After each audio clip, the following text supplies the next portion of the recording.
components of a speech. So establishing context, explain why your topic is important. Because you're only going to have a certain amount of time. Like usually, if you know about people's attention spans, you want to think about that as well. Is if you have an audience, they're only going to listen so long. So you don't want to go more than you're talking 3 to 5 minutes. So if you think about your personal stories, that's a really short amount of time.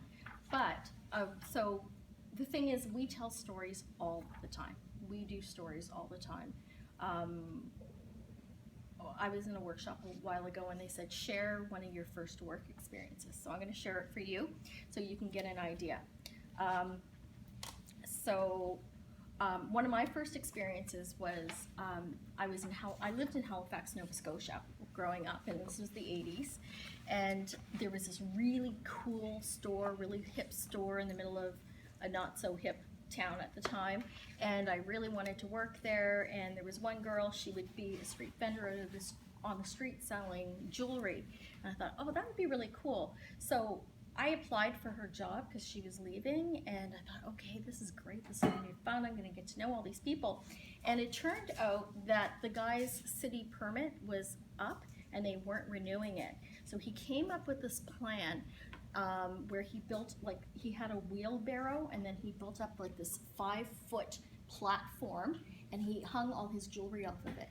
And he wanted me to dress up with this like alligator hat and all this garb and walk up and down the downtown streets. And I was just like, oh, this is not what I signed up for, kind of thing. And so I told him that that's not really my idea of why I got the job. So he said, okay, you can work in the store. And then that day, we were closing down the store and I was finishing up, and he started talking to me about meditation, and we were having this really interesting discussion. And then he wanted me to lie down next to him, and I was like, oh, okay. So that sounded a little weird to me, so I said I had to go catch my bus, and I left. And then basically I was so creeped out, I called in the next day and talked to the other girl that worked at the store and said that I quit and I wasn't coming back. So I just told you a quick snapshot story and set you up with a little something, and told you something fairly quick, but something quite easy to tell. So these happen all the time in your life. Yeah. But what we're going to focus on is your journey, mental health and substance use, right? Yeah, so basically you have an introduction, you want to say who you are, where you come from, and what you'll be talking about, and then you have rising action, like the chart, and then a climax, like a pivotal turning point or inspirational moment, or like, yeah, and this is when my life changed. And then you have the falling action, and then a resolution. So like for Anita, she quit the job and didn't go back. So use examples from your life, or you can use statistics like, oh, did you know, like, 1 out of 4 Canadians have a mental health issue or substance use issues. So if we go around the room, like every 4th person can raise their hand. So I'm 1, 2, 3, 4, 1, 2, 3. So that gives you an idea of like how many people have mental health or substance use issues in Canada. You can use jokes, you could use humor. You could start with a quote, something that's very powerful, or maybe something someone told you that really stuck with you. You could also share that as an opening. And then you just want to kind of repeat the main points, so people will take that away with them when they leave, because they may not remember like your whole story, but you want them to remember at least like one thing that you were talking about. And then For the ending, usually like in storytelling, you use bookends. Like you start off with something and then you close it up or wrap it up. So unless it's like a Harry Potter book, Yeah. So it could and be, there's 18 versions of Yeah. the same story. so it could be some learning, something that you took away from it, or something that you want to share and communicate out to your audience. Hmm. Or you can just go back to like the main theme, like, so that was my story of recovery and my journey.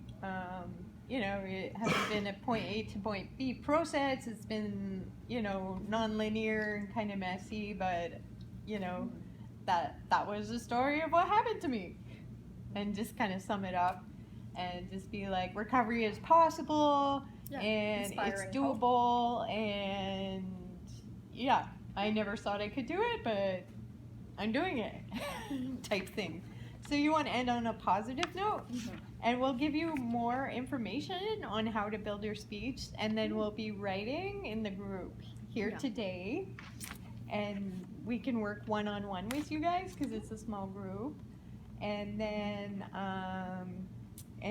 you guys can take home your speeches and work on them and practice, and then when we come back, there might be new people, so we might have time to maybe do some more writing so they can catch up, and then we'll go over how to critique stories. So then we'll be workshopping your stories. You get a chance to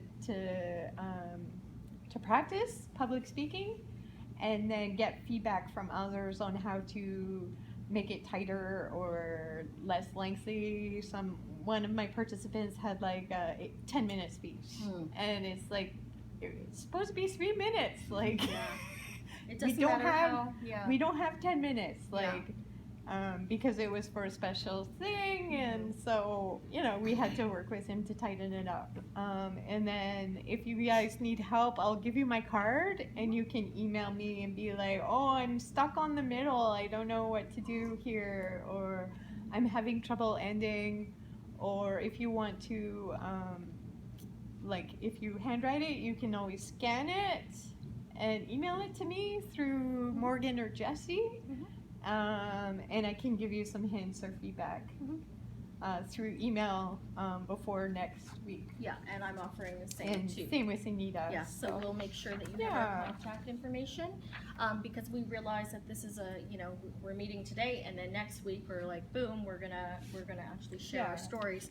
So we're offering that support so we can help you shape your story along the way. Yeah, and then if you flip the back, so this is the structure of the story, and then this is some presentation tips. So you want to be prepared.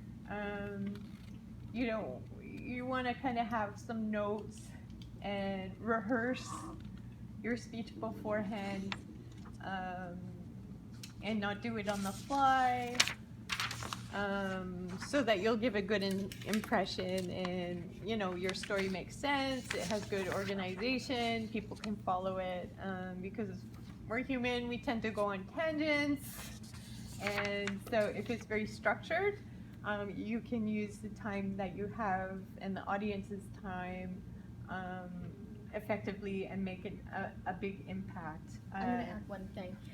So when you're doing your story, and we were talking about time limits here, one of the biggest challenges is taking your story, which is this big, and making it this big. And I think we're all attached to certain pieces of our story, but one of the things that we're going to ask you to focus on is what is your message and what is your audience, so that you get what's most effective across. Okay. Yeah? Mm-hmm. Excellent.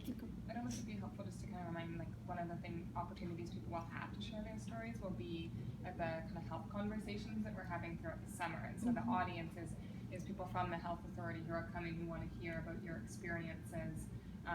Those might be really positive kind of turning points where somebody made a big difference. It might be an instance where, you felt a lot of that stigma or not belonging that we were talking about before, and kind of where improvements might be. So if that helps to kind of, things are coming to mind and you have all these experiences, that's one opportunity you'll be having to share. Right. And just to build on that, the 3 places in particular are the emergency room, family doctors, and pharmacies. There might be more opportunities, but that's what we're Wow. hoping to finalize. Yeah, so kind of clinicians, doctor, pharmacists, Neat. Yeah. so you can. Police?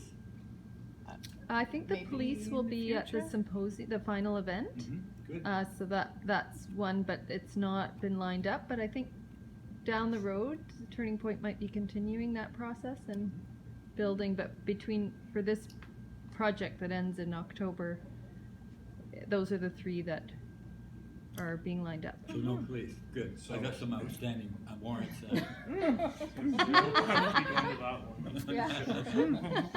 I don't have you on video, don't worry. I was actually wondering about the police officer